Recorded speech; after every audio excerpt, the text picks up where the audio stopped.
bismillahi irrahmani irrahim wasalaatu wassalaam ala ashraf almursalin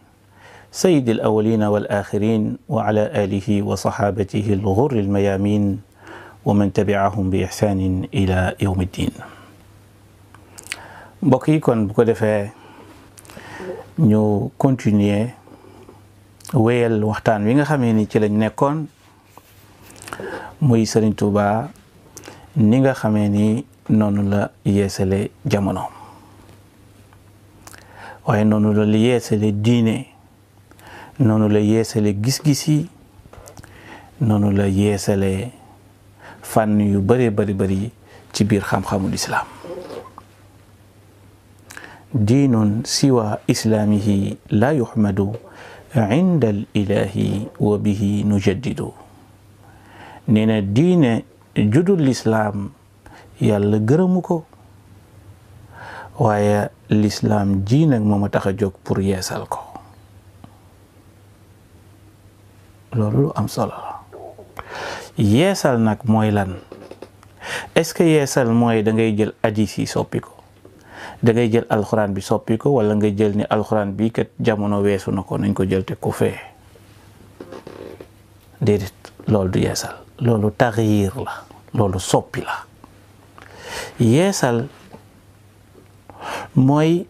sa kër gi yàgg na fi, peinture bi commencé na yàqu, briques yi ñu ngi commencé di senn, plafond baa ngi senn, et cetera nga ñëw yeesalaat defaraat ba lépp ni delluwaat ca cosaan la nam meloon wala nu ko gën a taar. loolu mooy yeesal mbokk yi. yeesal tamit day firi yeesalaat mentalité yi, gis-gis yi nit ñi amoon ci ay baat ak ci lislaam nga xamee ne jàpp nañu ni liggéey dem ca tool yi di liggéeyi dug jaamu yàlla rek mooy nga toog ci jàkka rek di julli ak di woor. comme ni nga xamee ni Seydina Omar la mu waxoon ka mu ñëwoon fekk ko ca jàkka ja muy julli ci waxtu woo xamee ni moom la ñuy tudde duha, mooy bu ñu jullee suba ba jant bi jóg ba ñuy waaje julli tisbaar, loolu la ñuy tudde duha.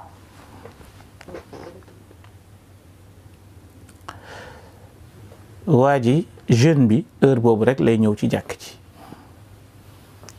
heure bi nga xamee ni normalement waru ko woon a fekk ci jàkk ji, waroon na ko fekk université muy jàng, wala mu fekk ko ca daara ja muy jàng, wala mu dem jàngi métier, wala mu dem liggéey, wala mu dem defi leneen. ndax yàlla kat dafa ni fa iza qudiyati salaatu fantashiru, buñ jullee pare rek tasaaroo leen, dem leen daqi seen wërsëg, qul siiru fil ardi.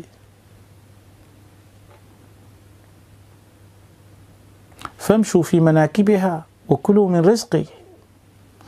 dox leen, dem leen wuti wërsëg, dem leen jaamu ji yàlla ci wuti wërsëg, daan seen doole. mais jeune nekk ci jàkk ji comme niñ koy gisee léegi ci réew mi mbokk yi. un jeune de 15 ans 20 ans amul benn métier lu dul yor kursam di koccal. boo ko rombee nuyu ko sax mu la defe na ne addunaam yëpp mi ngi ci kurs gi. yoru dépense, mënta yor soxnaam,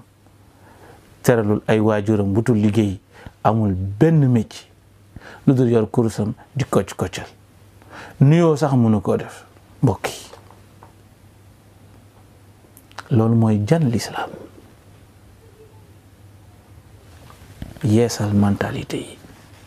yi, yeesal gis-gis yi, yeesal nit ki nu mu war a dunde lislaam. Seydina Omar bi mu fekkee xale boobu ne ci jàkk ji ci waxtu woo xamee ni ñëpp war a dem daani seen doole, mu nekk ci jàkk ji di kàbbar rek di julli. yéen tamit ne ko yow looy def Omar ne ko yow looy def ni yow? mu ne ko man damay julli. moom ku ne ni looy def nga ne ko damay julli, moom wax dëgg yàlla kenn waru cee teg baat. looy def? damay julli. Omar ni ko mu ne ko waaw. mu ne ko waaw yow kan moo lay dundal yow? parce que nit nga da ngay lekk di naan kon kan moo lay dundal mu ne ko man sama frère moo may dundal mu ne ko est-ce que xam nga ni sa frère moo la dàq jaamu yàlla allahu akbar axuka a'badu minka sa frère moo la dàq jaamu yàlla sa frère bi nga xam ne bu xëyee julli fajar julli suba soli dàllam sol tenue de travail am dem ca tool ya daani dooleem kooku la dàq jaamu yàlla allahu akbar sëñ bi l'islam dañ koy dégg l'islam dañuy xam lan la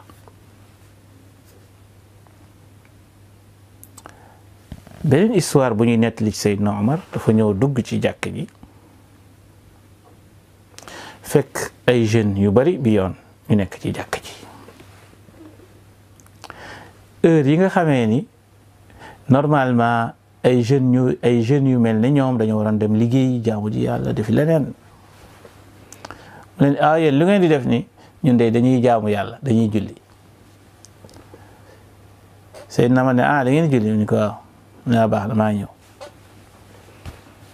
daa yi dem tëj jàkk ji buntu jàkk ji la tëj jël karwaasam karwaase leen daal di ubbuntu bi ñu leen ay ca xaj génn leen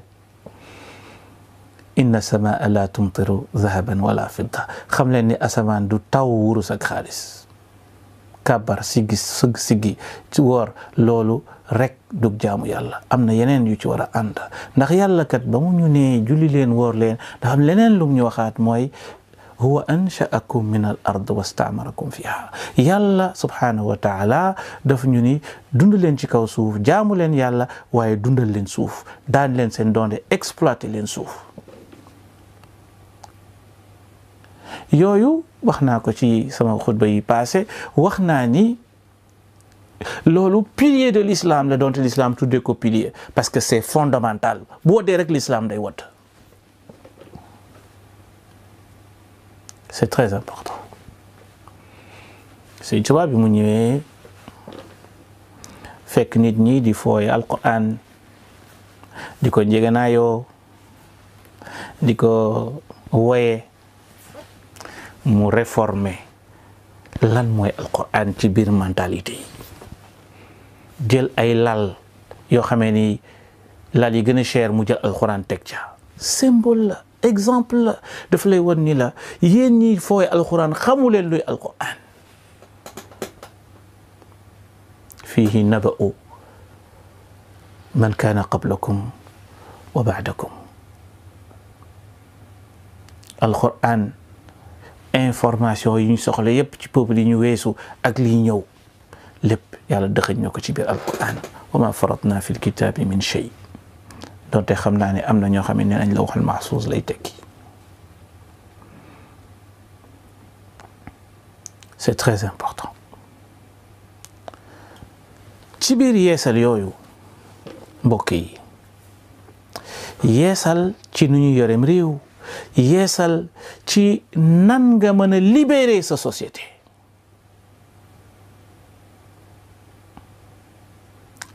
mbokk yi loolu am solo la moo tax ñiy jàngat xam-xam booba muy li ñu tuddee at-tajdid wal islah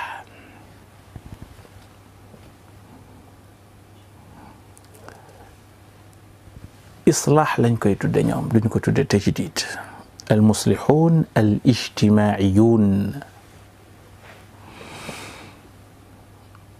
mooy réformateur yi nga xam dañoo ñëw pour réformer une société génnee ko ci lëndëm yi mu nekk génnee ko ci souffrance yi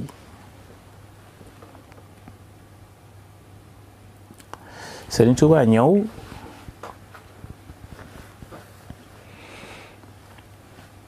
indi méthode bu bees en 1886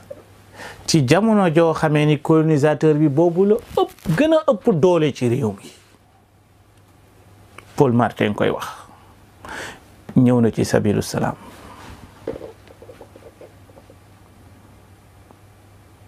Sëriñ Tuubaa gis ni fii zone yi nga xamee ni colonisateur bi moo ko dominé ci biir réew mi ku bëgg a réformer ku bëgg a soppi ay doomi aadama noo mën a def da ngay génn gox yooyu. loolu ku amul intelligence koo xamee ni amoo ndimbalal sunu boroom subhanahu wa taala munoo xalaat lu mel noonu. maanaam créer daarul islam fi daaril harb pour parler avec des concepts. Créer lieu de l'islam au sein de lieux de mécréance ou de guerre, de conflit. moo tax gannaaw ba mu defee li ñu tudde i'laanu Mbàkke Kajoor fa mu wootee yoonu murid en 1883 en 1883 1886 mu taxu jóge Mbàkke Kajoor dem Mbàkke Bawol. bi mu ñëwee Mbàkke Bawol donte influence su tubaab bi foofa bariwu fa ndax Mbàkke Kajoor la influence bi gënoon bari ci jamono jooju. mais dafa fekk buur boo xamee ni moom la ñuy wax ci Yacine Fall mu nekk koo xamee ni buur la boo xam ne danaan naan sàngara di def ay razzia di dugg ci village yi di dóor di nangu seeni alal di caaxaan. am ñoo xamee ni aussi ñoo nekkoon ci nguuram ay kàccoor yoo xamee ni di yàq ak di jël alalu jaamal yi nag lañ doon def. Sëriñ Tuubaa ni ñii tamit mënumaa dëkk ak ñoom. C'est extraordinaire. ñii tamit mënumaa dëkk ak ñoom léegi il faut que ma dem isolé wu parce que ñii ma bëgg a yar jiil bi nga xam ni moom laa bëgg a créer génération bi nga xam ni moom laa bëgg a defar génération boobu waruñoo jaxasoog ñii.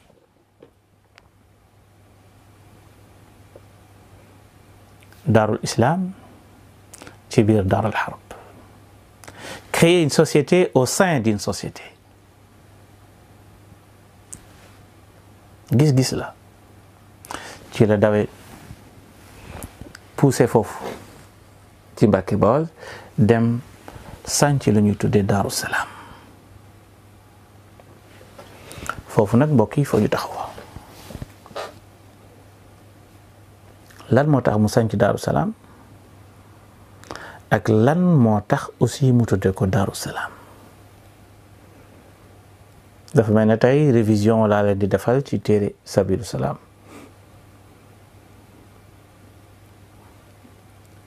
ana lan moo tax mu créé Daaru Salaam ak lan moo tax mu tudde ko Daaru Salaam c'est très important. En 1886 xam ngeen ni ci la ñu rey Lat Joor le 25 ou le 26 octobre 1886 ca Deqale.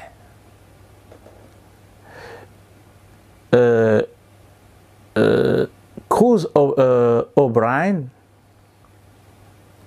dafa bind wax ni bal bi nga xamee ni moo rey Lat Joor c'est une balle en or. parce que mooy bal bi nga xam ni moo fay la résistance au Sénégal. Allahu akbar. maanaam bal bi nga xam ni moo dal Lat Joor ba mu faatu bal booba moo tax tubaab bi moom Sénégal ba faw loolu la tubaab bi jàppoon. tubaab bi gëmoon na ni Lat Joor bu faatu rek jeex na léegi résistance moom c'est fini. ndax tamit ci at moomu la Lat Joor Alburi Njaay dem exilé wu ci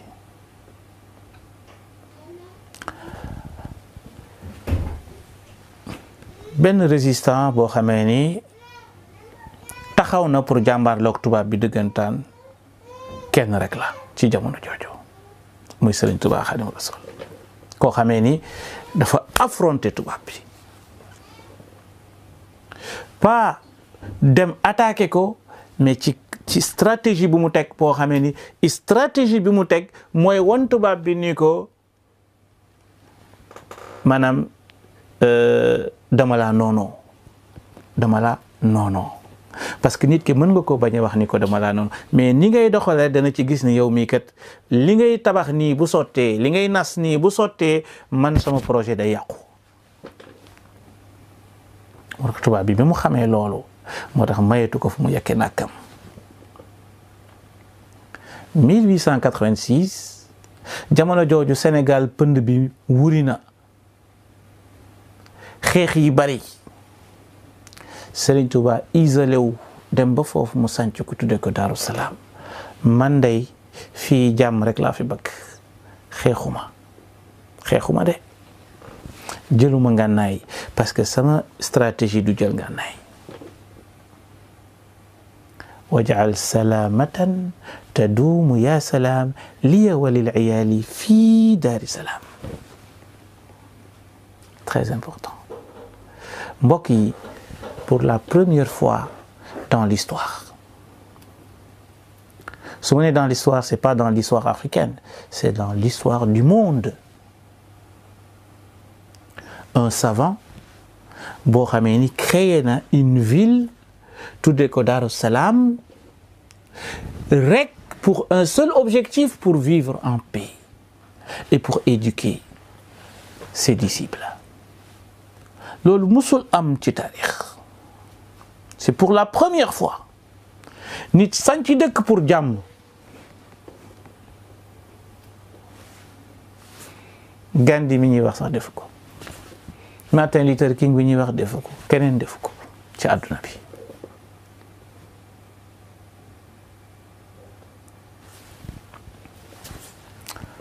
kon mbokk yi loolu lu am solo la, loolu ci réforme bi sëriñ bi réformé ci la bokk. 1 an et quelques mu sanc Touba en 1888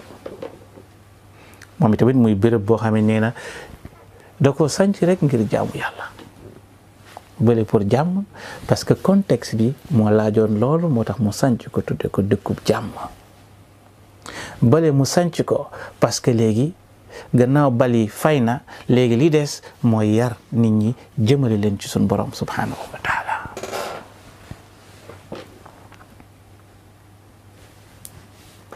Il faut lire Cheikh Ahmadou Bamba selon son contexte,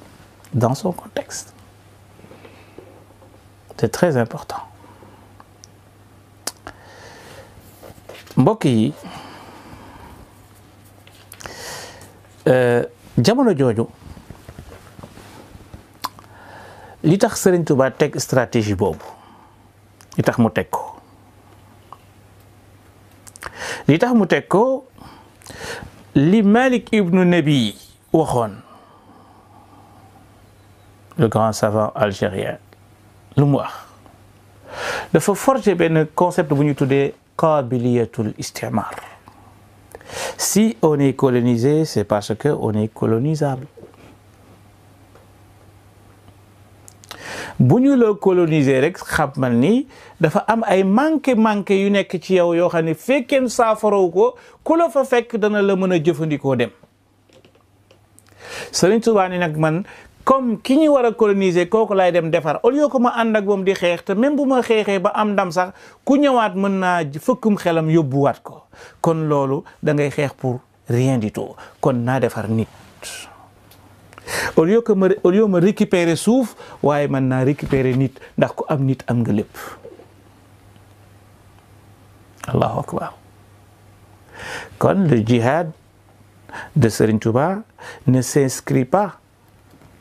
dans un contexte boo xamee ni il voulait libérer les terres. Non, il voulait libérer les esprits et les mentalités. Avec la libération des esprits et des mentalités, on libère une terre. Parce que les gens seront éveillés, et lorsqu'ils seront éveillés, ils vont se révolter et ils vont être engagés et ils vont libérer eux-mêmes leur société. C'est extrêmement important. C'est fondamental. fan yi gis naa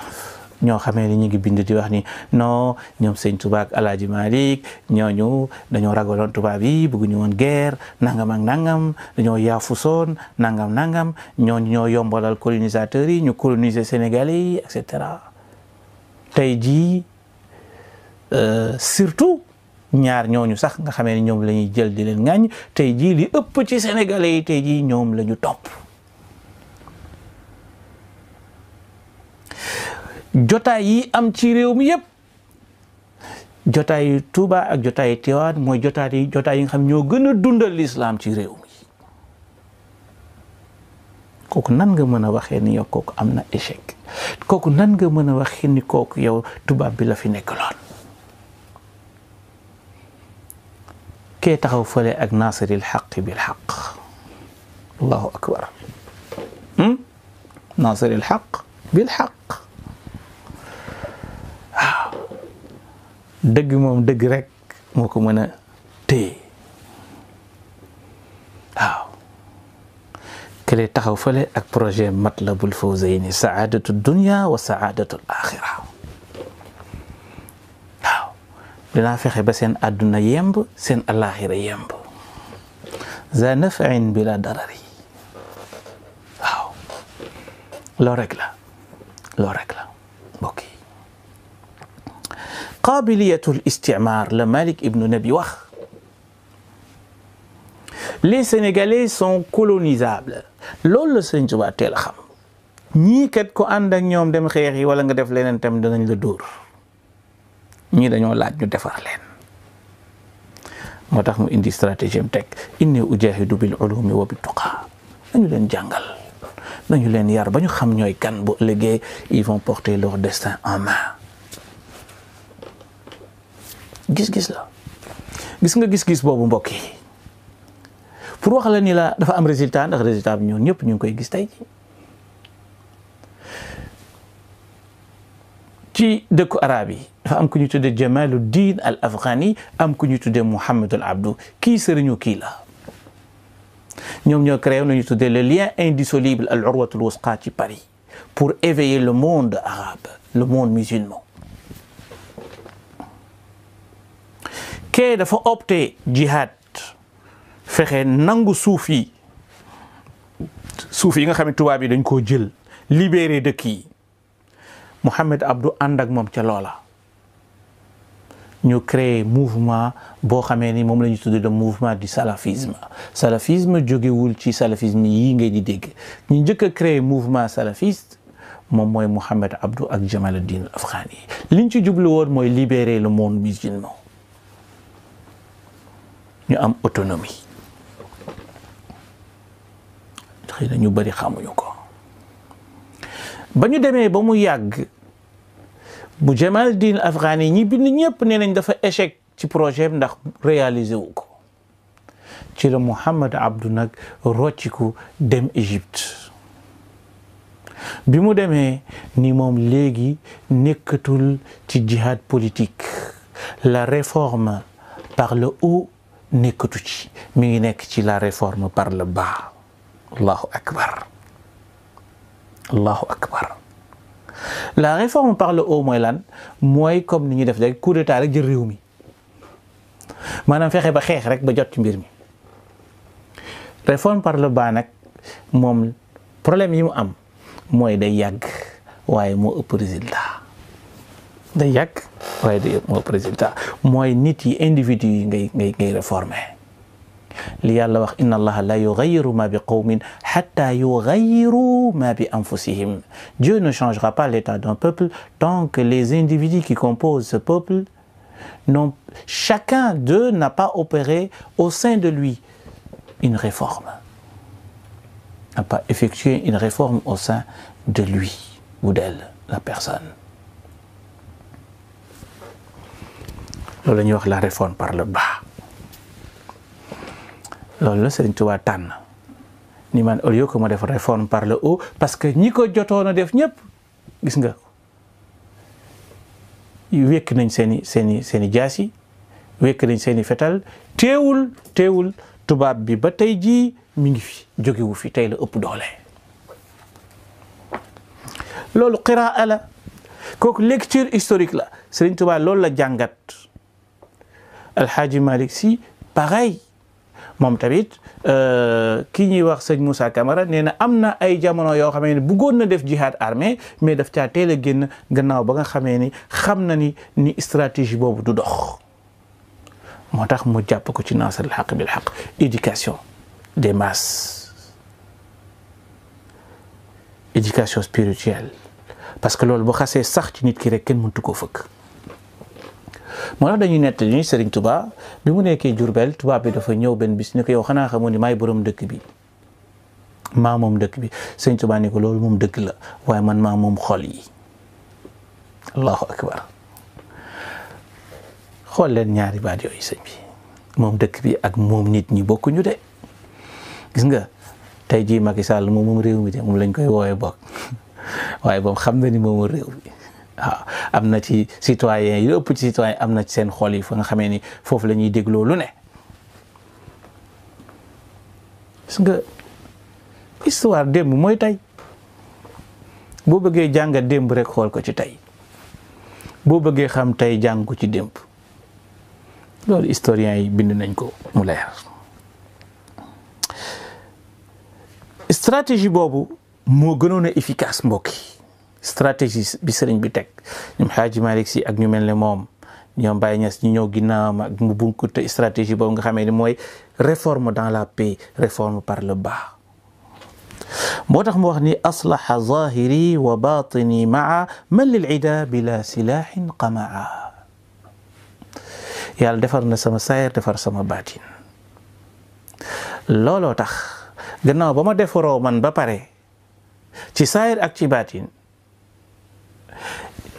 ci laa daanee tubaab bi te jëluma arme vaincre sans arme am nay armes mais ce ne sont pas des armes tangibles physiques ce sont des armes spirituelles loolu leeral na ko ci yaa jumlatan armes yi mu jëfandikoo muy alquran ak hadis ak furu yeeg yooyu ناجاني الواسع في تفكري وفكري هازمة لعسكري نينا سماي خلات ci lay daane noon bi Allahu akbar avec mes idées je vais vaincre mon ennemi sëñ bi jot na ci Afrique ñu xam ni li yor adduna bi nekkatul ci armée bu dëgër mais ci defar nit ñi la defar société bi am ressources humaines boo xamee ni danañ mën a taxaw jàmbarloog adduna bi réforme des cerveaux jahadtuhum li wajhika alkarimi bi qalami nee na mon jihad je le fais avec ma plume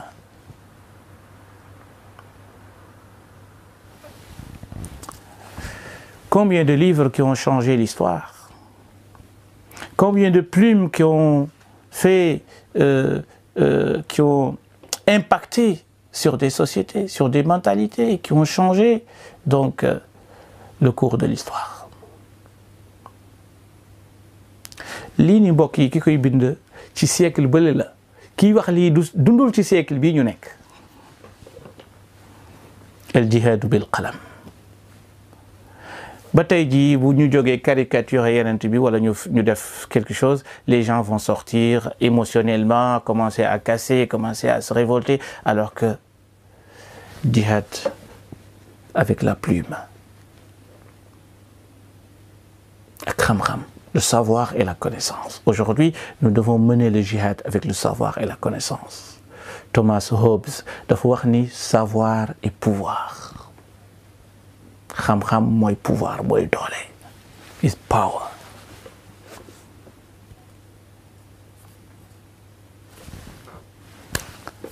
loolu mbokk yi la Serigne Touba xam moo tax gis ngeen ko ni téere bi nga xamee ni mi ngi tudd min rasaili Cheikh Mouhamed al Boussoubi al mashhur bi Alhaaji Mbàkke Boussa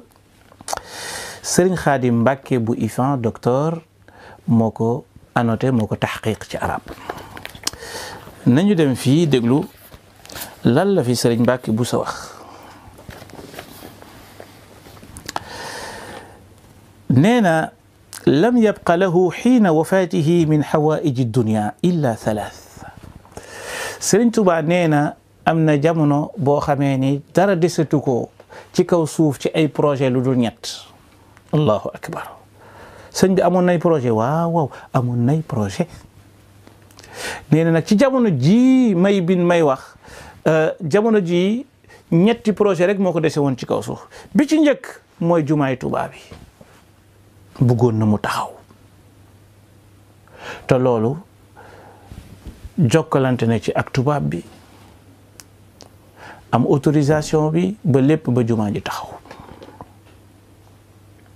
kon loolu mu féete na boor mu des ñaar ñaareel bi mooy ñaareel bi ak ñett yi musu koo wax kenn da cay noppi woon rek moom sëriñ bi benn bi moom wax na ko mais ñaar yi moom musu koo wax da koo denc waaye sëñ Mbàkke Buso xam na ko ndax kat ñoom ñaar ñoo bokk liggéey bi mu ni ama allataani sakata anhuma fal ula alxajj alladi yacudduhu almuslimuuna min furuudi acyaanihim kalsalawat alxamsi wa siyaami ramadan la yusqituhu can muslimin xaytu kaan min aqtaari al-ard illa adamu al-istitaa nee na ñaar yi nga xamee ne moom da koo nëbboon muy ñett kon benn bu njëkk bi wax nañ ko mooy jumaay tubaab bi projet bi ñaar yi nga xam ne moom mosu ko wax maanaam mosu ko wax tubaab bi lañ ci bëgg maanaam grand public bi ko waaye ñi sës ci moom xamoon nañ ko mooy dem aji sëñ Tuubaa bëggoon naa dem aji waaye comme wam sax wax na ni aj na ci baatin waaye loolu du mooy li ñuy ñor fii li ñuy ñor rek mooy ni bokk na ci projet am dem Màkka kon tey jii bu amee ay murit yoo xam ne dañoo jàpp ni dem aji Màkka ak yooyu du farata ak yooyu mooy xamuñu dëggantaan sëriñ bi ci boppam moom ci boppam loolu yitteem yi gën a kawe la kon aj Màkka ci pilier islam yi la bokk ñu xam loolu bu baax sëñ bi waxuma la rek amoon na projet dem Màkka waaye waqad aadda lahu zaadan baaligan fi sixati badanin fi sixati badanin wa amni tariq yëpp mi ngi ko doon bàyyi xel mooy mu am yóbbal bu doy am wér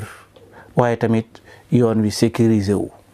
parce que jamono jooju yenn saa yi aji Màkka yombiwul noonu wa innama sakata an talabihi li annahu ba'da an udina lahu fi sukna Jurbel وسامحوا له في زيارة طوبى متى شاء ثم يرجع كان كلما أراد الخروج لزيارتها سعت أعداؤه إلى حاكم جربل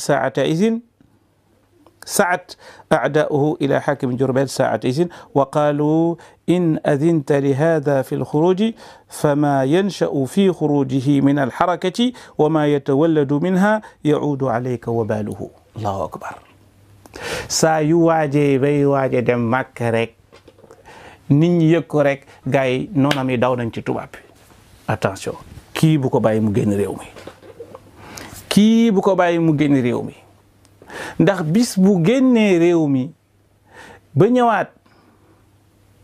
loolu danga ko rëccu lool yow tubaab bi parce que xam ngeen jamono jooju mbokk yi dinaa leen leeralal lu am solo fii incha allah jamono jooju bu ñu yokkee ci sa tur alxaaj maanaam ora bi ngay am parce que boo demee Màkk ba ñëw ci jamono jooju lu rëy rëy la woon ndax du ñëpp ko man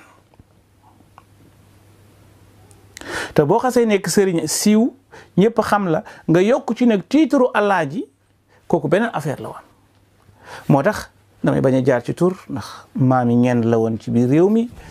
ci li administration coloniale bi bind xam ndax dëgg la wala du dëgg en tout cas wax nañu ni am na ci ñoo xamee ni dañoo demoon ci tubaab bi ni ko man dama bëgg dem aji comme man si seen service laa nekk di liggéey kon pour nit ñi gën maa respecté daggal leen ma billet ma dem aji ndax bu ma ñibbisee ñu yokk ci sama tur alxaaj nit ñi danañ ma gën a respecté liggéey bi ma leen bëgg a defal dina gën a yomb noonu la mbir yi demee Sëñ Tuubaa bëggoon a dem c'est pas parce que dafa doon wut titre déedéet wutul woon titre ndax booba am na lu mu war a am lépp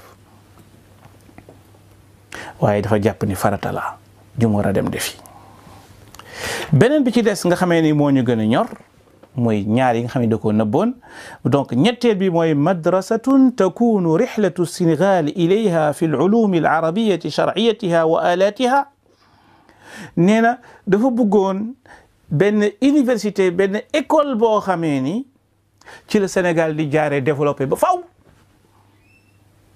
mbokk yi.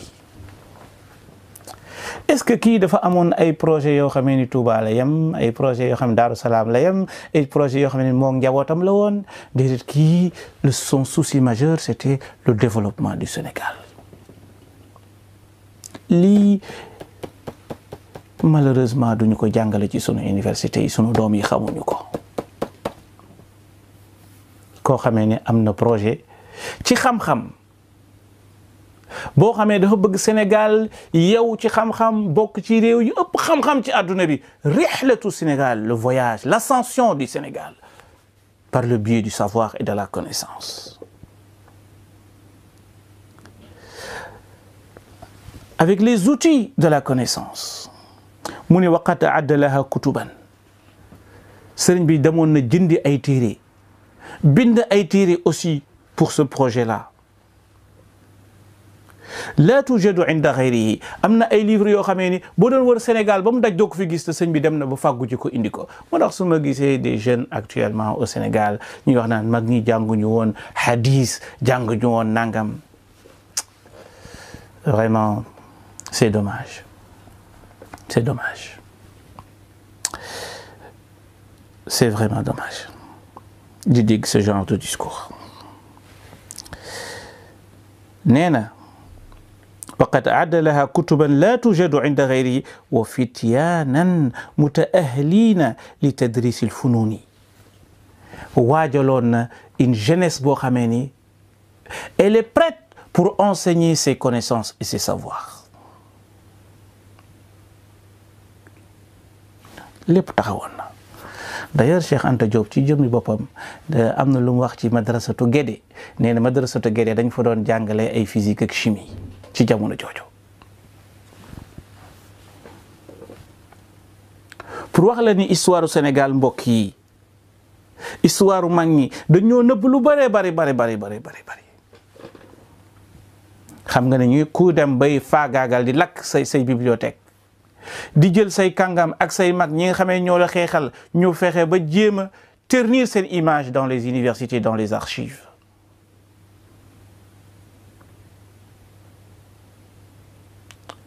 D'où la nécessité que jeunesse bi aujourd'hui jeunesse éveillée jeunesse intellectuelle de relever le défi de combattre ces idées qui rabaissent l'homme noir qui rabaissent l'homme sénégalais. Il faut que nous éveillions les consciences parce que le développement commence là, commence avec l'éveil des consciences. Si on n'est pas éveillé, on sera toujours colonisé. Même si on ne colonise pas nos terres, ils vont aussi coloniser nos esprits. Et c'est ce que font actuellement les Occidentaux. Le néocolonialisme. Ce n'est plus de coloniser les terres, mais de coloniser les esprits. On devient des Occidentaux dans nos pratiques, dans notre manière de voir, dans notre manière de... etc. Alors qu'on perd notre identité africaine, notre identité sénégalaise, notre identité islamique. C'est fondamental.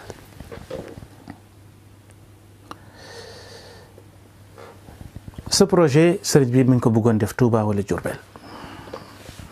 loolu mbokk yi kii beneen téere la ku ñuy wax Mourad Hofmann c'est un allemand la moo nekkoon ambassadeur d'Allemagne au Maroc la tuube sax la ñu wax ni fa la tuube waaye dafa am lu mu bind ci sëriñ bi kii moom xam na kuy Sëriñ Tuubaa malheureusement sénégalais yi ñoom ñoo ko ignoré parce que xam ko du rek màggal Tuubaa 6 millions de personnes 4 millions de personnes etc. mais xam ko mooy référé wu ci moom jéem a jël ay pense xalaatam jéem ko véhiculer ci réew mi, éveiller jeunesse bi, développer réew mi. ana ban réew moo avancé ci ay xalaat yeneen ñeneen réew moo gis pour ñu mën a mobiliser ressources yi, mobiliser énergie jeunesse bi, lépp dañ koy jaar ci seeni mag. mais boo ñëwee ñu weddi loola say magi jaamur rek nga leen di remplacer. dafa bind fii ci page 70 ومن الطبيعي أن ذلك التدهور الذي تلا ازدهار الحضارة الإسلامية لم يكن كلها ظلمات. نينا le déclin bi nga xam ne moo daloon le monde musulman nee na ci jamono jooju nga xam ne monde islamique bi yëpp ci lëndëm la newoon, mais nee na am na ay faar yoo xamee ni am na fu ñu doon tàkk, ay ceeñeer yoo xamee ne ñi ngi doon tàkk ci biir monde islamique bi gannaaw bi nga xamee ne lëndëm, ignorance maanaam sëmbërtal na Sénégal yëpp, pardon, le monde musulman yëpp. nee na فقد أطلت هنا وهناك بارقة من بوارق العبقرية الإسلامية خاصة في مجال الفقه وعلوم الدين والأدب وفن المعمار. nee na mais teewul am na ci jamono jooju nga xamee ni déclin du monde musulman, nee na am na ay faar, ay ceeñeer yoo xamee ni des lueurs yoo xamee ni ñu ngi feeñ, ñoo doon éclairer jamono, ñoo doon leeral jamono. lampe yooyu, sondeel yooyu, faar yooyu, bu dul woon ak ñoom kon adduna monde musulman bi yëpp ci course dañuy nekk lëndëm course. ñu ni ko waaye ñooñu ñooy ñan, limal ñu leen. mu ni ñetti ñooñu ki ma ci njëkk a tudd mooy al hindi al allaama al cheikh waliyullah ad dahlawi 1763 la faatu, kon kooku moo jiitu sëriñ bi ci jamono ji. mu teg ci Muhammad ibn Abdul Wahab mi nga xam ni moom moo créé le wahhabisme, parce que créé na mouvement de réforme, donte mouvement ba lu bëri laxasu na ca, waaye jamono jooju jóg na pour réformer, donc réformateur la. kan moo leen ñetteel mu ni wa Amadou Bamba fi Sénégal, ak ku ñuy wax Serigne Touba Amadou Bamba ca Sénégal. nee na ñii ñoo doon lamp yi nga xamee ni ñoo doon leeral Sénégal ci jamono jooju, ñoo doon leeral le monde musulman ci jamono jooju. mu des kenn koo xamee ni xëy na ci lay tëje, inchallah je vais terminer avec ça. kii nii ñu ngi koy wax Mohammed Khalid Thabit. من أقطاب الأمة في القرن العشرين، les pôles de la Oumma au XXe siècle. mu lim ci Seydi Ahmed Rida Khan ca Inde, lim ci Sidi Salih al Jaafari ca Égypte, ñetteel bi mooy Sidi Ahmadou Bamba ca Sénégal. ana kii lu mu wax gannaaw ba mu bindee téere bu yaatu ci sëriñ bi, leeral ci jaar-jaaram, wax xalaatam, wax li mu daj ci colonisateur yeeg tout ça, dafa bind ni wala yazaalu Sayyidi Ahmad Bamba kanzan maxbu'an. nee na ak li ma jot a wax ci moom lépp, ak ñi ma jiitu bind ci moom lépp loolu yëpp ñu leen dajalee, li muy tekki mooy ba tey jii Serigne Touba trésor la boo xamee ni kenn génnewu ko fañ ko denc. allahu akbar. trésor la, mandaxe la, dëxëñ téef la boo xamee ni fañ ko suul ba tey jii kenn génneegu ko. damba or la boo xamee ni, wala lumba door la or la boo xamee ni fañ ko suul kenn génneegu ko pourtant nit ñaa ngi ci jariñu Sénégal jàpp nañu ñoom xam nañu sëriñ bi tasaaroo na ci àdduna bi fu nekk sëñ bi siiw na sëñ bi nangam sëñ bi màggalam gi sëñ bi nangam kii nga xamee ni xam na lii yëpp nee na ba tey jii kenn découvrirul kan mooy kan ba tey jii kenn xamu ko kenz maxbu la c'est un trésor caché lam tuftax baadu maghaliqu nee na ba tey jii kenn ubbeegu ko wa ummatul islam la umma islamique a besoin de cet homme, a besoin de sa pensée, a besoin de ses précieux cadeaux qu'il a légués à la postérité. Wassalamu alaikum wa rahmatullahi ta'ala wa barakatuh.